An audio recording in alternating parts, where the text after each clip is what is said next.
This is not my personal story, but one my aunt told me about. It was the early 2000s. I was a small child at the time and my aunt had set off with my other aunt for a fishing trip on the Washita River in Arkansas. On their way there, they stopped at the local store for snacks and drinks. They got their business done in the store and were on their way once again. They arrived at the boat ramp around 2:30 p.m. and set up their fishing gear.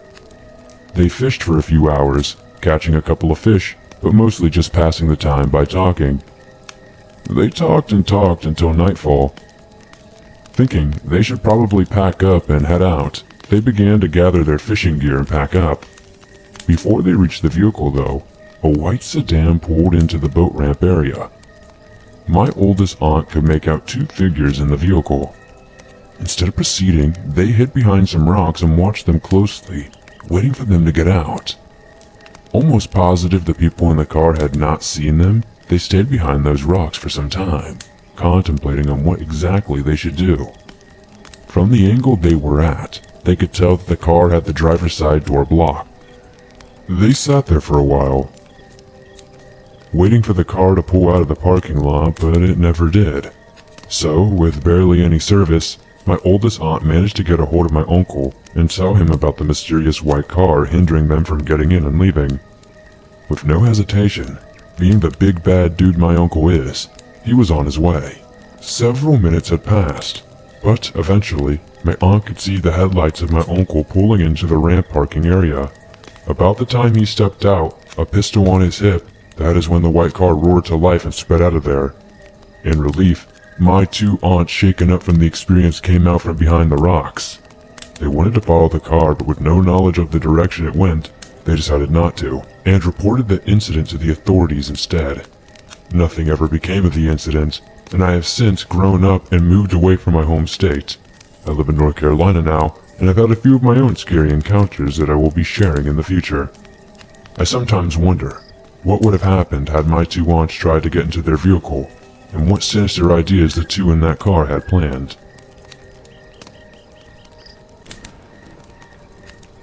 I lived around this pond for over 18 years and saw it go from being a small farm pond surrounded by a field and deep forest into a pond sandwiched between three huge neighborhoods and a pool, only shielded by a thin layer of woods surrounding it. As far as I know, the pond was built in the early 1900s and had two barbed wire fence lines running through the pond creating a cross. Why run barbed wire through a pond, I don't know.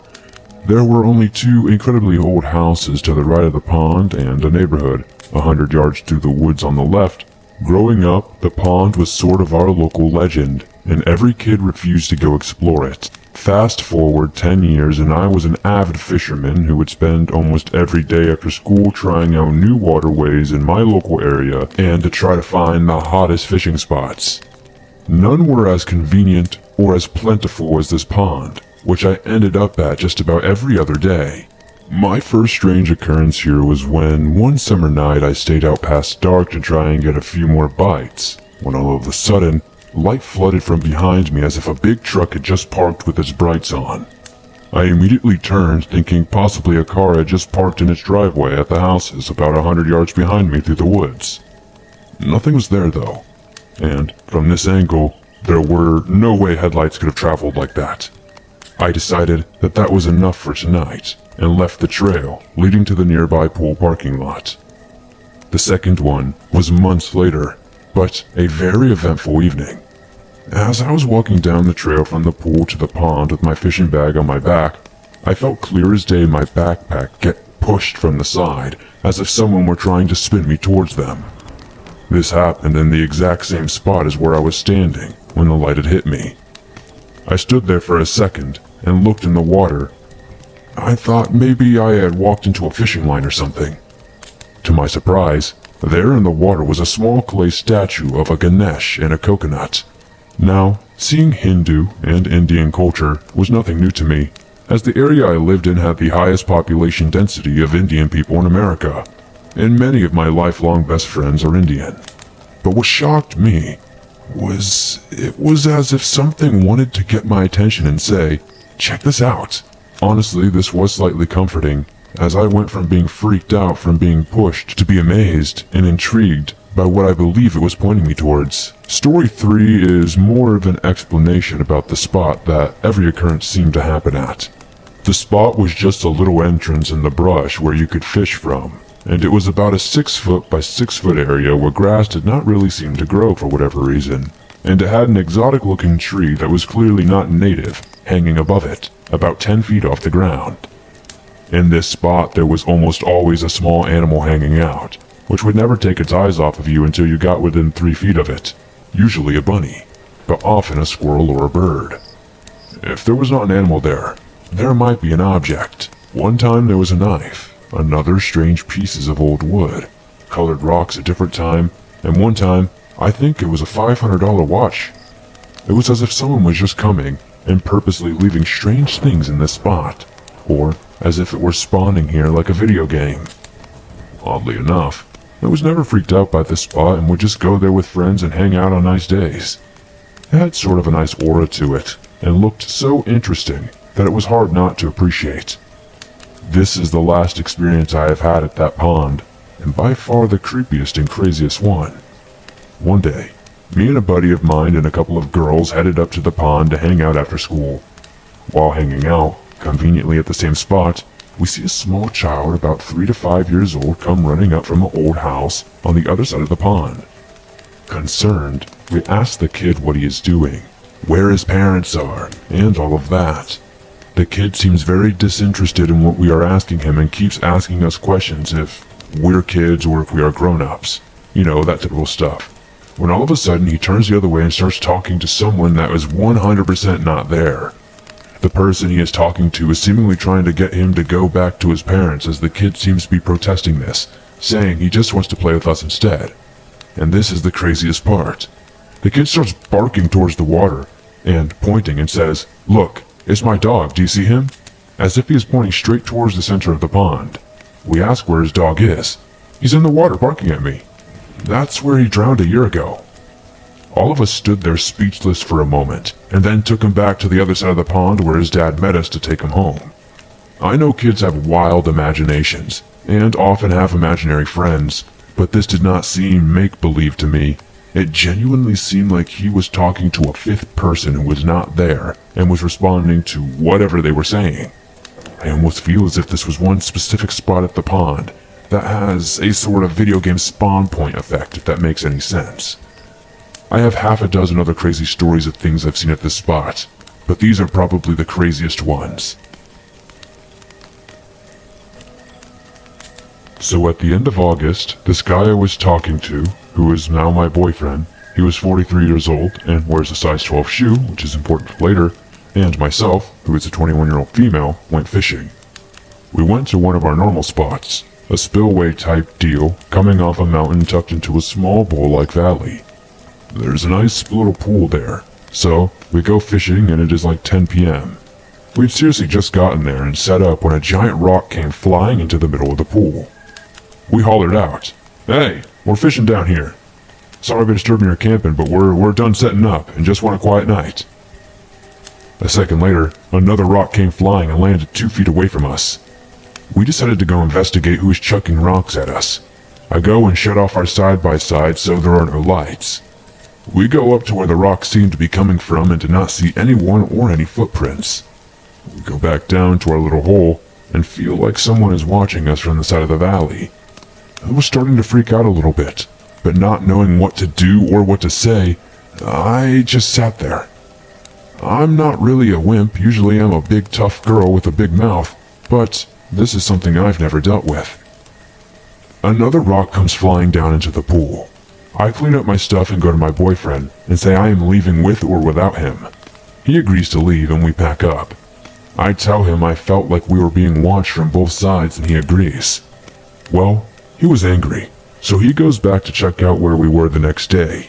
He found there was a person camping and had a stockpile of large rocks to throw at us.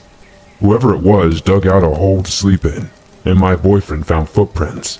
The strange thing about these footprints though is they made his feet look tiny. They were probably a size 15 or so. And where they were camped, they had a perfect line of sight to us. The crazy thing is, we walked right below him and were 6 feet in front of him, and we never saw him even with our headlamps on. I was even looking in his direction at one point. It's crazy. A few decades ago, I was relaxing at the edge of a very public lake, trying to get in on the evening bite. There were about a dozen other anglers taking up my usual spot, so I had to move maybe about 50 feet away. Finding a steep path to the shoreline that was about 8 feet down with the vegetation on both sides that was thick enough that I leaned against the bank from the rock I was perched on, I could pretend I was alone. So, I'm sitting and chilling and waiting for a hungry trout when I hear someone at the top of the path coming down. I figured it is another angler. But no, it is some random dude who sits near the top of the path and starts chatting. Then he scoots down closer to me. At first I did not mind. He had a distinctive voice, and he had a pleasant conversation until he started talking about how he was coming down from a high. Some sort of drug, I don't know, and apparently he was looking for sex. Then he asked if he can join me on my rock. I was done with him already, so I reeled in to check my bait as I said no. He asked again, and I picked up my fillet knife to cut my line and change the lure. I could have used my nail clippers, but the knife made him stop asking. I ignored him after that, and he seemed to get the message and headed back up the trail. He goes away, and I start to relax again when I hear his voice. He's standing about 10 feet away at the top of the path. When he says, "Well, I guess I'll just jerk off up here." Now I am angry. I get that way when I'm scared. Knowing I'm within earshot of other people fishing, I start yelling at him to put his willy away and get out of here before I call the cops. No one did a damned thing. Even as I started climbing the steep path to end this, he must have finished because he was casually getting into his car and drove off before I could reach the top and get a plate number. I was too unsettled to go back to fishing, so I grabbed my gear and went home to tell my husband about it. At his suggestion, I called the police and gave them a description of this person, vehicle, and voice, but of course there was nothing they could really do at that point. My anxiety was having a field day with all of this as well, but I figured that was the end of things. Nope. A couple of weeks later, I am at the local grocery store with my young children when I hear that same voice. You know the expression, "your blood ran cold"? It really felt as though I had been chilled to the bone. I grabbed the kids and left the cart, rushed to our car, and waited for him to come out. I saw him get into his vehicle, and I wrote the plate number down. The wee ones are starting to freak out because I was freaking out, realizing this loser lived in my neighborhood. I called the cops again, giving them the new information, and they said they would check things out. They called a week later to tell me they talked to a guy who had a buzz cut and did not resemble the guy I told them about, because apparently people don't get haircuts. Anyways, they thought the voice sounded the same, but I don't know, they never did anything. I started shopping elsewhere, but never felt comfortable enough to enjoy my solo evening fishing at that lake ever again.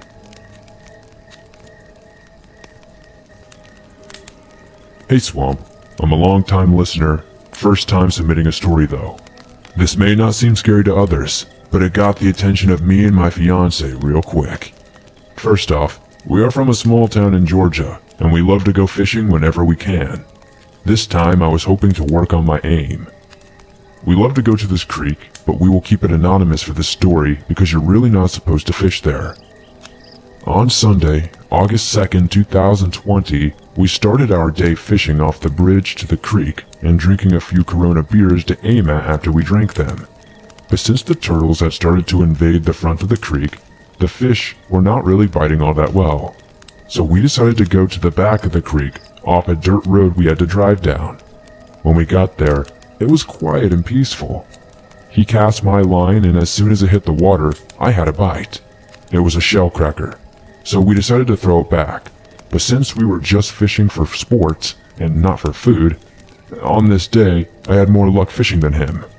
We were on our toes since we had heard the cries of baby alligators from across the creek earlier that day. When we go fishing, we always go armed. This day we had his Glock 40 and my .22 rifle. I mean, you never know what you will run into, but we mainly had them for snakes and gators. But back to the story. As I caught a catfish and he was starting to take the hook out of its mouth, we hear the most ungodly sound come from the woods on our left. It sounded like a mix of a wild boar and a dog getting mauled mixed together. With that, we looked at each other and said, yeah, F this, and we burned the line to the hook in the catfish mouth and threw it back in the water. As I ran and got the .22 rifle and my bags to run back to the car as he got his fishing bag and bait in his Glock and followed behind me with his fishing pole in hand. When we got to the car, we threw everything in the back seat and jumped in the front, and when I say we hauled butt up that dirt road with weapons in hand just in case we needed to fire, I mean it. Once we got to the main road, we got the heck out of there and did not look back. We slowed down when we got close to town and continued in silence. We still enjoy going fishing and enjoying our time outdoors. We were always believers in things that go bump in the night, and now the daytime as well. We will not let this keep us from our fishing adventures, but one thing is for sure, we will always keep our guns locked and loaded and ready to shoot. Thank you, Swamp, for reading my story, and I hope you enjoyed reading it as much as I did writing it.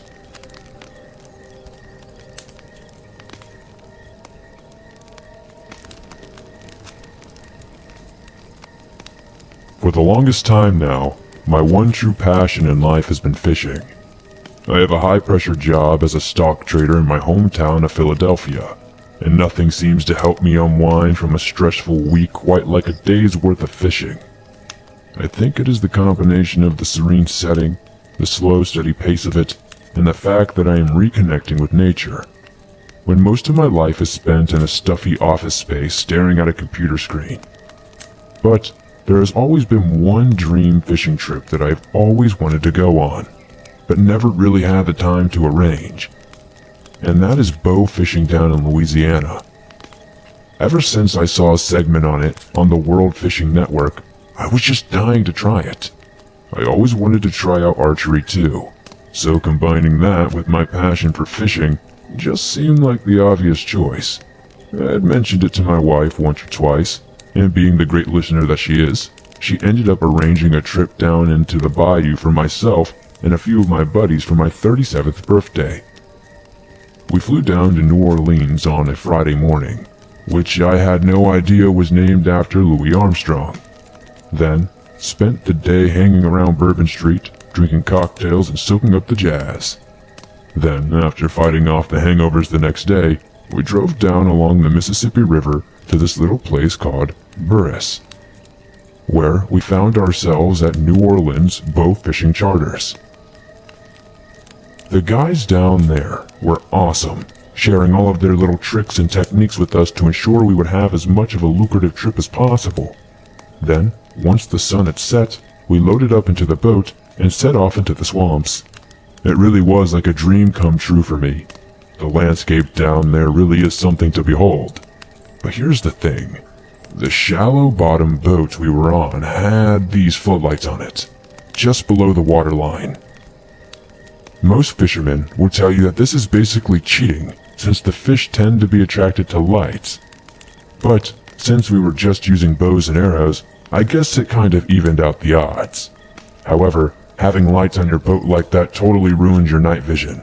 So, as much as you can see the water around you perfectly, it blinds you to the darkened areas beyond. And that makes you feel vulnerable indeed.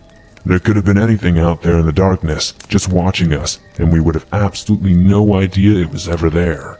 So we are having a ball for the first hour or so, mostly just making fun of each other for missing our shot so much.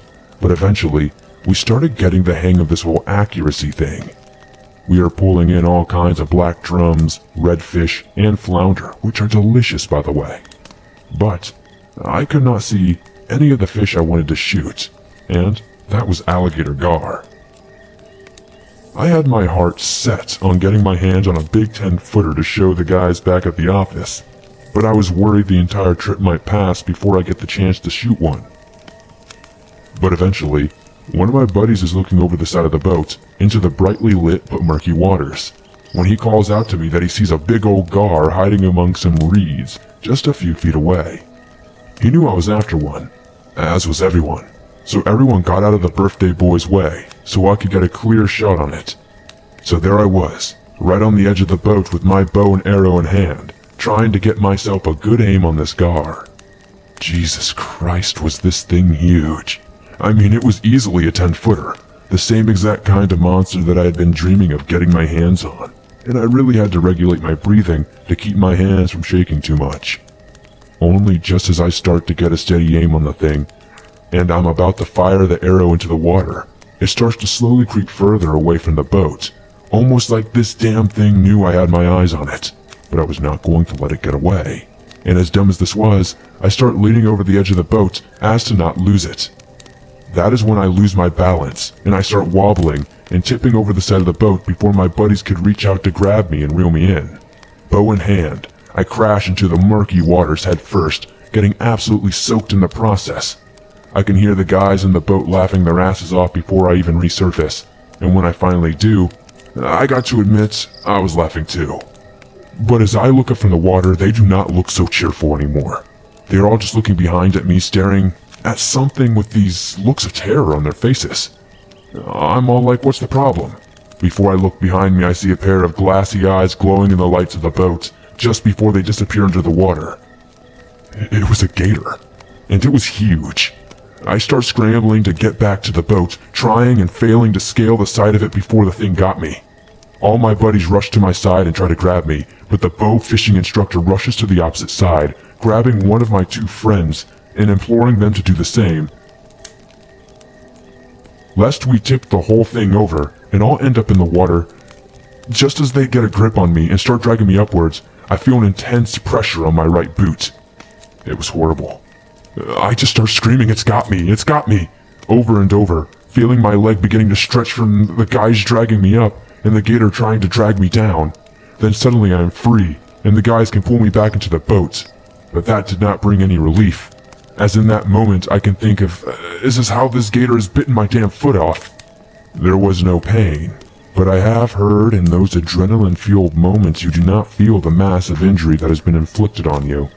I am scrambling around in the boat, trying to get a look at my leg, half expecting to see a missing foot and blood pouring out from the bottom of the boat. But to my infinite relief, all I see is a soaking wet sock, covering my still attached foot.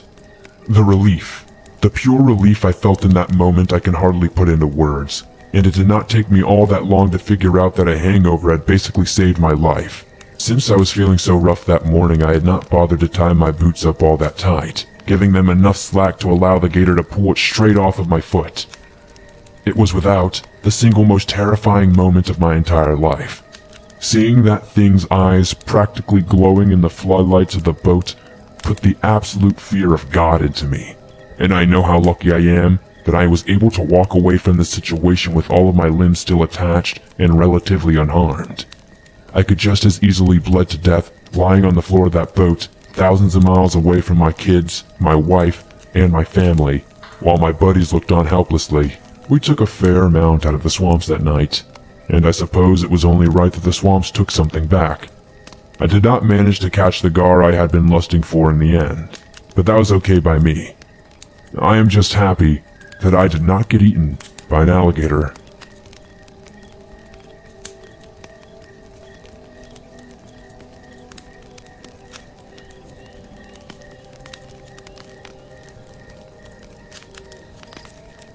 Thanks for listening to these creepy and allegedly true fishing horror stories sent in by viewers just like you.